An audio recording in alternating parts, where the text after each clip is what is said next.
Gender is one of the most fundamental stories that humans have created. It is a story about each one of us that begins being told even before we are born. It is told over and over again throughout our lives, sometimes in ways that resonate with how we feel inside, and other times not at all. Our gender story intersects with other aspects of our personal experiences and social position. Our physical and mental abilities, whether we're rich or broke, what racial categories we're perceived to be, our geographical location, and so on. Altogether, these things hugely influence the opportunities we will have and the abuses we will suffer. Gender is a means for society to categorize people along a masculine and feminine binary, reserving different forms of treatment on that basis. Being labeled as a male or a female is meant to dictate everything, from how you look and behave to who you find attractive, to the roles you take in family and society. The stories reinforcing the gender binary are socialized through institutions such as family, work, religion, law, and healthcare, as well as the constant barrage of visual messaging through various forms of media. They get in the way of understanding and engaging with the diverse spectrum of gender identities as we become completely caught up in trying to conform. But gender is not just about an individual's expression.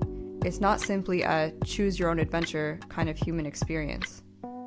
For individuals and communities who've been attacked by slavery and colonization, the project of reclaiming healthy gender traditions can also supersede questioning them altogether. And this goes hand in hand with reclaiming non-binary genders, such as two-spirited, which were almost erased by settler colonialism. In other instances, intentionally conforming to binary gender norms allows us to fund our projects through sex work or physically survive periods of incarceration. These are also survival mechanisms against the relentless onslaught of patriarchal and colonial capitalist violence. Within this system, anarchists have found a variety of ways to respond. For some of us, the abolition of gender is a central project. Queerness is seen as a negation of not only the gender binary, but of all gender categories. This perspective is especially important to combat the tendency of liberal reformists to recuperate new identities into the status quo, without fighting against or even acknowledging its fundamentally violent underpinnings. It is sickening to find our long traditions of queer and feminist struggle being twisted into hiring campaigns for gay police or women CEOs. Therefore, anarchist approaches to gender must also maintain an analysis of race, class, colonialism, and power, and it must reject inclusion or representation in the mainstream. For other anarchists, however, queerness is not a negation, but a valid and true expression of our inner selves.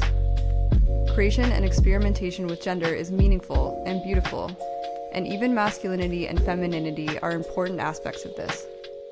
Gender can be a way we build solidarity, create community, and celebrate ways of being in the world. Under patriarchy, the gender binary gets weaponized, and gender becomes a system for categorizing the world and distributing power. It's a set of practices that we do with our bodies through capitalism, patriarchy, and white supremacy. Toxic masculinity, perpetrated primarily by cis men, serves the purpose of inflicting violence on gender transgressors in the form of domestic abuse and queer bashing. Those men, in turn, are kept in line by the threat of having male violence turned against them inside prison. This constant flow of threatened and actualized violence keeps people serving their various productive and reproductive functions, and the flow of work and babies keeps capitalism alive. And just to be clear, although anarchist scenes have always been places that allowed people some space from gender norms, we also reproduce heteronormativity and sexism, often in ways that are depressingly familiar to what is seen anywhere else. When this happens, we employ a number of responses, from survivor retaliation to accountability processes, to women and trans-only organizing. But whatever we choose, our dealings with patriarchal behavior are oriented towards doing it ourselves, without the police or courts. The intention is to learn ways of distributing care so that intervention into toxic gender dynamics happen before any harm ever gets done. So regardless of who you are, find comrades and accomplices, people you can trust and be vulnerable with. Learn to care for others in the ways that you need to be cared for, and share in all the different kinds of labor that keep you alive.